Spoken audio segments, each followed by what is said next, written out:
ya estamos de vuelta, seguimos explorando los confines de la mente. A veces esos confines no los terminamos de entender y surgen las enfermedades mentales. Y nos habíamos quedado con el profesor Pedro Sabroso. Pedro, por favor, tu opinión sobre estos temas. A mí me gustaría retomar una idea de Mariela, que ella dice lo anterior a la enfermedad, ¿no? La prevención, porque en el video vimos a una adolescente, pero sabemos que esta enfermedad, ya mentales, ansiedades, depresiones, se ven ya en chicos, ¿no? En niños. Y niños estamos hablando de 10, 11, 12 años, y uno podría decir que un niño de esa edad, o sea, con toda la vida por delante, ¿cómo va a caer en problemas de depresión o de ansiedad, ¿no? Si todavía es niño, juega como niño, piensa como niño. Entonces hay un problema en la sociedad y habría que preguntarse qué está pasando, ¿no? ¿Por qué un niño que tiene toda la vida por delante, donde está en la etapa de recibir el cariño que lo va a formar para su vida y las enseñanzas y los valores, puede caer en estas situaciones de ansiedad, depresión? Dejemos de lado las enfermedades, ¿no? O sea, ya cuestiones orgánicas, sino psiquiátricas, ¿no? Claro. Pasemos un poco a las cuestiones psicológicas, ¿no? Del niño. ¿Qué hay en nuestra sociedad que está promoviendo eso? Sabemos que en sociedades más avanzadas, donde la calidad de vida es mejor que la nuestra, hay altos porcentajes de suicidios de niños y adolescentes. Exactamente. Hay lugares, sobre todo en Asia, donde en los colegios tienen que construir unos sostenes alrededor de los edificios porque los chicos se tiran, ¿no? Exactamente, y justo, doctor, lo que dice Pedro es cierto. Yo sé en el caso de Cajamarca, por ejemplo, los índices de suicidio de adolescentes y de niños es muy alto. ¿Por qué se da esta situación? En realidad, el suicidio, la muerte por suicidio, por los intentos de suicidio, pueden responder a diferentes factores, ¿no? En algunos casos, una buena parte de los casos, a problemas de salud mental tipo enfermedades, ¿no? Pero no necesariamente. Y en adolescentes es mucho mayor la proporción de casos de intentos de suicidio que no tienen que ver necesariamente con una enfermedad mental, sino con una reacción conductual, emocional y conductual ante situaciones críticas que está viviendo en una etapa que tiene mucho de incertidumbre, ¿no? Entonces la adolescencia, ¿no? Se está como que en mitad de camino, como que se tiene cuerpo de adulto, pero todavía hay que seguir actuando de acuerdo a lo que establece la sociedad como niño casi, ¿no? Entonces, y pidiendo mucha responsabilidad. Entonces, en realidad es una etapa muy, muy difícil y eso dependiendo de las características personales, inclusive biológicas, del propio carácter y su temperamento, puede hacer que pueda haber reacciones de este tipo, de autoagresión. Claro. Y no solo con motivación suicida, sino también de tranquilización. Ahora es mucho más frecuente esto de las autolesiones no suicidas, los cortes, ¿no? En el cuerpo en adolescentes que son como, digamos, conductas para generar como desahogo, calma, y contradictoriamente, ¿no? Y que nos llama a todos la atención, y para poder responder a lo que tal vez nos está exigiendo el hogar, pero como intermediario de la sociedad, como lo mencionó Pedro, ¿no? Qué interesante. Entonces, pero son cosas que creo que tenemos que ir analizando, porque por ahí siempre se dice que la salud mental está en crisis. Habría que preguntarse si es la salud mental o la sociedad la que está en crisis y que hace eco en el bienestar emocional de las personas en todas las etapas de vida, pero en especial en estas de mayor vulnerabilidad, como es la adolescencia y más atrás la niñez, y especialmente en la infancia temprana. Imagínense. Una cosita que me permite, Sayadit, para digamos, complementar un poco los conceptos de Yuri, ¿no? Ninguna dolencia es causa-efecto. No existe eso en general en medicina, ni en general en estudios, ¿no? Desde el punto de vista filosófico, social, ciencias sociales. Hay una sumatoria, es una sumatoria, en donde juegan también variables de carácter hereditario y particularmente el clima, ¿no? Ahora, el clima social.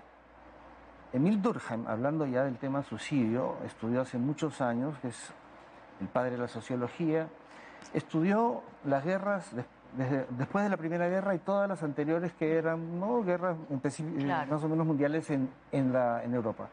Y entonces ahí encontró algo muy interesante, que es que la población que sufre una guerra no se suicida en guerra, se suicida en la posguerra. Pues. Los países que hemos vivido, por ejemplo, esta pandemia, cual si fuera una guerra, señaladamente el Perú y muchos países, ¿no?, del mundo, hemos pasado como una guerra y estamos ahora en la posguerra. Y aquí es donde la tasa de suicidios intentadores se eleva. Eso lo estudiamos anteriormente a propósito de la guerra, ¿no?, De la violencia de la que existe. subversión, la violencia política. Y efectivamente encontramos que el estudio se hizo del 95 al 2000 y la cantidad de personas que llegaban, la cantidad de personas que llegaban a la emergencia en ese entonces del Hospital Hipólito Unanue, donde trabajábamos, era reunimos como 300 casos de intentadores, intentadoras. Justamente, ¿no?, después de la captura del líder de este movimiento político violento, entonces vino lo que... Claro. ¿no? Ever, terrorismo, es casi como un trauma. Lo que se genera es una suerte de trauma, es un post-trauma cuando hay violencia, estas situaciones difíciles, Sin lo de duda. la pandemia. Entonces habría que decir que la sociedad necesita un mecanismo para curarse. Pero también es cierto que, volviendo al tema de la adolescencia y de estas edades importantes en la vida, que algunas enfermedades psiquiátricas aparecen en ese tiempo. La esquizofrenia, por ejemplo, Ever, ¿cuándo empieza? ¿En el hombre y la mujer es igual? Claro, una introducción básicamente con fines docentes, Claro para, que sí. para tu teleaudiencia. Suelo señalar lo siguiente, ¿no?, que esto es como un granito de popcorn, ¿no? Una palomita de maíz. Si nosotros la ponemos en la refrigeradora o en el congelador, va a ser muy difícil que explote como una palomita de maíz, ¿no es cierto? Entonces, ese movimiento que hay, vamos a decir, el granito, el maicito es la genética.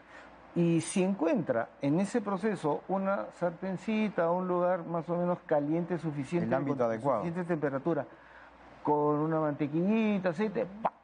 Entonces, eso es una cuestión que puede ayudar también. Claro. Entonces, de 15 a 25, por ejemplo, la población suele presentarse, estudiado también, esquizofrenia en mujeres.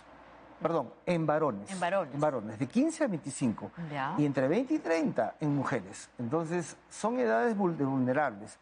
Las razones todavía no se saben. Se postula que no solamente los circuitos neurales vinculados a variables hormonales puedan defender un poco esta enfermedad en la mujer, ¿no? Entonces, eso no quita que sea una población muy afectada, y solamente para señalar, porque el tema también es económico, la cantidad, o sea, los recursos en salud, en hospitales, incrementa, las ausencias, los proyectos de vida, como ha dicho Pedro, se frustran. Eso es economía, y esos son años, hay un índice de años ajustados a discapacidad. Entonces ahí hay acá es, ¿dónde invertimos primero? ¿En la salud mental, en el clima, en la parte, ¿no?, social preventiva? ¿O nos vamos a trapear la fuga de agua en vez de cerrar el caño? Así es. Y cuando hablamos de la parte preventiva, Mariela, porque es difícil, o sea, imagínate, ya por lo menos tenemos un primer insight o un primer elemento, la edad. Hay unas ventanas temporales en donde tendríamos que estar más atentos a la familia, a los hijos, en fin. UNICEF también da algunas alertas de cómo justamente saber que alguien empieza a perder contacto con la realidad. Como les decía antes, tenemos en el caso de la esquizofrenia estas ideas de Hollywood, ¿no?, de las películas, a un genio como Nash que de pronto habla con alguien que se imagina. Hay formas en el caso de adolescentes, de niños, en fin, Sin de duda. poder identificar esto. Sin duda, ¿no? Especialmente, como bien ha señalado el doctor Cutipé, la primera infancia, la niñez y la adolescencia son etapas particularmente permeables a los entornos, ¿no? Y, bueno, en esas edades, sin duda, la familia, la comunidad, porque no solamente hablamos de padre y madre, hablamos de cuidadores. Claro. Y muchas veces esos cuidadores no solamente son quizá miembros de la familia cercanos, sino incluso el vecindario, ¿no? Familia extendida, ¿no? Amigos. Entonces hablamos de cuidadores y el entorno donde para el niño, la niña, el adolescente, sin duda tiene todo un impacto sobre cómo éste se va vinculando con la realidad, cómo se va vinculando en general con sus compañeros, con los vecinos, la comunidad, con sus padres, con sus madres, etcétera, ¿no? Entonces, cuando hablamos de la prevención en esta etapa de vida, sin duda hay que prestar particular interés a las alertas, en primer lugar, ¿no? Que nos pueden emanar un comportamiento disruptivo, diferente, un estado afectivo que ha cambiado, ¿no? Más hacia las emociones negativas, pero por sobre todo prestar atención a los entornos donde está viviendo su día a día y sus actividades esta persona, ¿no? Sea niño, niña, adolescente o incluso infante. Entonces, la violencia ha sido tremendamente estudiada, ¿no? Como una de las variables, la violencia interpersonal, que puede ocurrir además de cuidadores a hijos, ¿no? De cuidadores a menores de edad, que puede ocurrir en el entorno escolar.